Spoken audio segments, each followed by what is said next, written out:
Quando a presença enche a sua casa, oitavo dia, olhe sua família com os olhos do Espírito.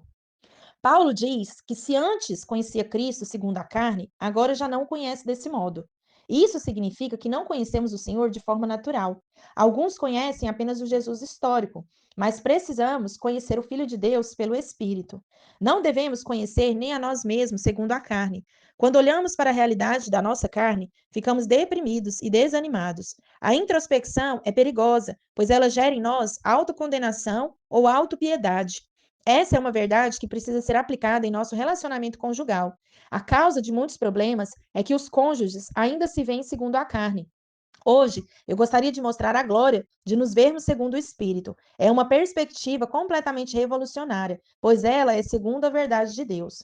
Primeiro, não devemos nos ver segundo a carne.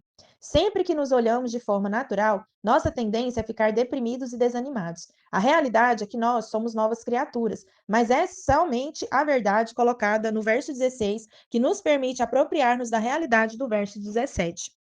Assim que nós, daqui por diante, a ninguém conhecemos segundo a carne, e se antes conhecemos Cristo segundo a carne, já agora não o conhecemos deste modo. E assim, se alguém está em Cristo, é nova criatura. As coisas antigas já passaram, eis que se fizeram novas. 2 Coríntios 5, do 16 ao 17.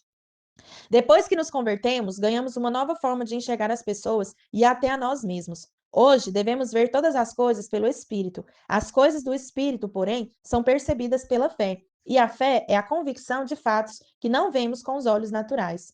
Infelizmente, muitos falam de ver pela fé como se fosse algum tipo de faz de conta. Então, irmã, o seu marido já se converteu? Ah, pela fé, né? Ou seja, para ela é um tipo de faz de conta. Mas aquele que confessa e crê vai começar a ver as circunstâncias de outro modo. Quem crê sabe que já é um fato o que espera, mas ainda não vê. É pela fé que nos vemos como nova criatura. Não devemos mais nos ver na carne, mas segundo a realidade do Espírito. Assim, cada vez mais nos tornamos como Jesus. O Novo Testamento diz que precisamos contemplar ao Senhor como por espelho. Por que espelho? Naturalmente, o que contemplamos no espelho é a nós mesmos. Nós somos esse espelho onde o Senhor reflete a sua glória. E todos nós, com o rosto desvendado, contemplando como por espelho a glória do Senhor, somos transformados de glória em glória na sua própria imagem, como pelo Senhor, o Espírito. 2 Coríntios 3,18.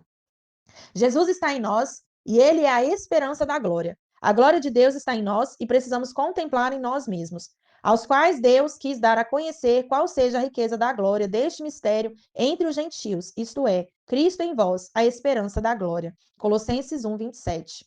Para contemplarmos o Senhor em nós, precisamos deixar de nos ver segundo a carne. Não podemos ver o Senhor em nós segundo a nossa visão natural, somente segundo a descrição que a palavra de Deus faz de nós. Tiago diz que feliz é aquele que não se esquece de como é a sua aparência, ou seja, a sua identidade. Porque, se alguém é ouvinte da palavra e não praticante, assemelha-se ao homem que contempla num espelho o seu rosto natural, pois a si mesmo se contempla e se retira, e para logo se esquece de como era a sua aparência. Tiago 1, do 23 ao 24. A intenção do diabo é que tiremos os nossos olhos da realidade espiritual e olhemos para nós mesmos segundo a carne. Se olharmos no espelho da palavra e não nos esquecermos da nossa identidade espiritual, veremos a manifestação da realidade espiritual. João chega a dizer que nós já somos como Cristo neste mundo. Não vemos isso com os nossos olhos naturais, mas a realidade mais impressionante é que nós já somos como Jesus neste mundo. Olhando de forma natural e carnal, não podemos ver essa realidade. Para percebê-la, precisamos de revelação no Espírito. O alvo do maligno sempre é nos impedir de ver essa realidade.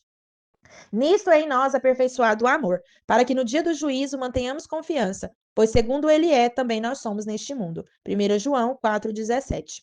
Nós estamos em Cristo. Imagine uma folha de papel colocada dentro de uma Bíblia. Podemos dizer que esse papel está em Bíblia. Assim, tudo o que acontecer com a Bíblia também vai acontecer com o papel. Se a Bíblia foi crucificada, o papel também será. Se a Bíblia for elevada ao céu, o papel também será. O único limite dessa ilustração é que o papel pode ser tirado da Bíblia, mas nós não podemos mais ser separados de Cristo. Alguns pensam que vão agradar a Deus depreciando-se. Eles gostam de orar dizendo: Senhor, eu não sou coisa alguma, eu não consigo vencer, eu sou um caso perdido, vivo repetindo o mesmo erro. Mas não é essa a sua realidade no espírito. Aquele que se vê no espírito vai confessar dizendo: Eu sei que sou justiça de Deus em Cristo. Eu sou o sacerdote real, sou amado do Pai. Aquele que não se esquece de quem é no Senhor, esse vai se levantar com o espírito cheio de fé. Mas aquele que vê sob a ótica natural se sentirá infeliz e incapaz. Precisamos nos ver segundo o espírito e não segundo a carne. Numa certa época, houve uma moça que morava numa aldeia distante de qualquer cidade, onde não existia nenhum espelho. Ela era feliz porque todos percebiam sua beleza e a elogiavam constantemente por causa de sua formosura. Mas algumas moças invejosas começaram a dizer que ela era feia. Elas diziam isso tão frequentemente que ela começou a acreditar naquilo, por isso se fechou e tornou-se tímida. Mas um dia ela viu sua face nas águas de um lago. Então percebeu o quanto era linda e mudou completamente sua postura. Assim, todas as vezes que começava a duvidar de sua beleza, ela voltava ao espelho do lago.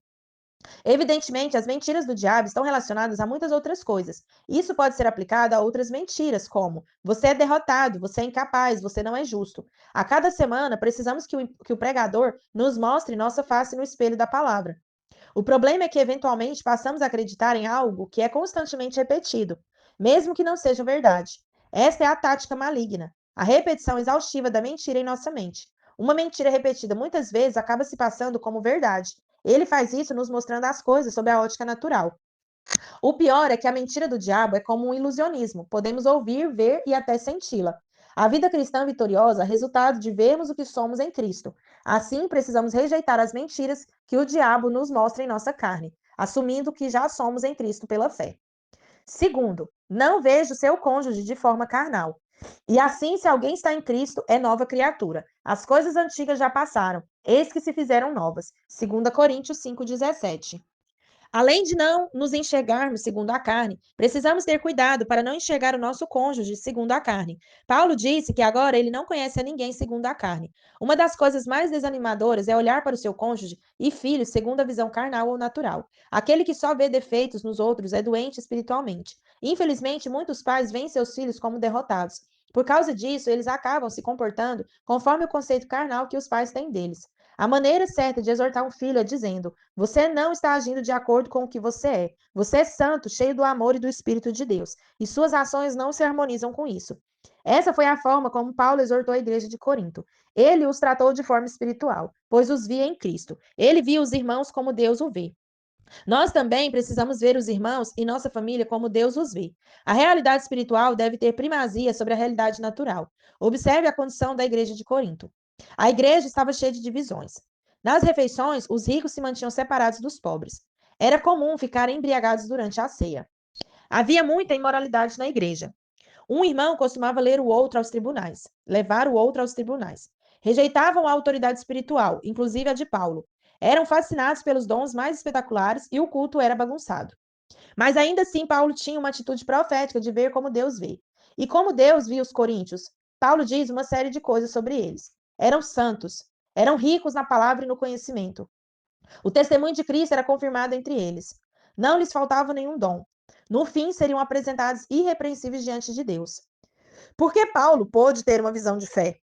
Paulo não era um louco ou um ingênuo. Ele não ignorava a realidade natural dos coríntios, mas conhecia também os recursos de Deus para mudar as circunstâncias. Escrevendo aos Romanos, ele falou coisas espirituais a respeito dos irmãos. Se ele fosse olhar o natural, jamais teria dito essas coisas. E certo estou, meus irmãos, sim, eu mesmo, a vosso respeito, de que estáis possuídos de bondade, cheios de todo conhecimento, aptos para vos admoestardes uns aos outros. Romanos 15, 14. Todo filho de Deus nascido de novo já está cheio de toda bondade e amor, porque o amor já foi derramado em seu coração. Essa é a realidade do seu marido ou esposa. Seu cônjuge tem uma unção e está cheio de todo conhecimento. Quando cremos nessa verdade, passamos a olhar nossos irmãos com olhos diferentes. Terceiro, e quanto ao marido ou esposa que ainda não se converteu? Creio que ninguém será enviado ao inferno por causa dos seus pecados, como mentira, adultério ou roubo. Deus seria injusto em punir os pecados mais de uma vez. Todos os pecados dos homens já foram punidos na cruz de Cristo. Evangelizar é contar aos homens que seus pecados já estão perdoados. A saber, que Deus estava em Cristo reconciliando consigo o mundo, não imputando aos homens as suas transgressões, e nos confiou a palavra da reconciliação. 2 Coríntios 5:19. Muitos creem que Jesus morreu apenas pelos eleitos, mas creio que aquele que amou o mundo de tal maneira morreu por todos os homens. Então, por que alguns homens serão condenados? Os homens serão condenados por não receber a Cristo, por rejeitar a graça da salvação de Deus revelada na cruz. Quando eles rejeitam o pagamento de Cristo, estão dizendo que eles mesmos podem pagar. E como nenhum homem pode cumprir a exigência de Deus, eles então são condenados. Deus não está imputando o pecado aos homens. Deus já deu a salvação em Cristo segundo a sua graça. Mas agora o homem deve se apropriar pela fé. É graça mediante a fé. Se fosse somente graça, todos os homens estariam salvos. Mas é graça mais fé. Sem fé, a graça é infrutífera. Mas isso não significa que devemos ver o nosso cônjuge não convertido como alguém condenado. Antes, devemos ter um olhar profético e crer que ele será salvo.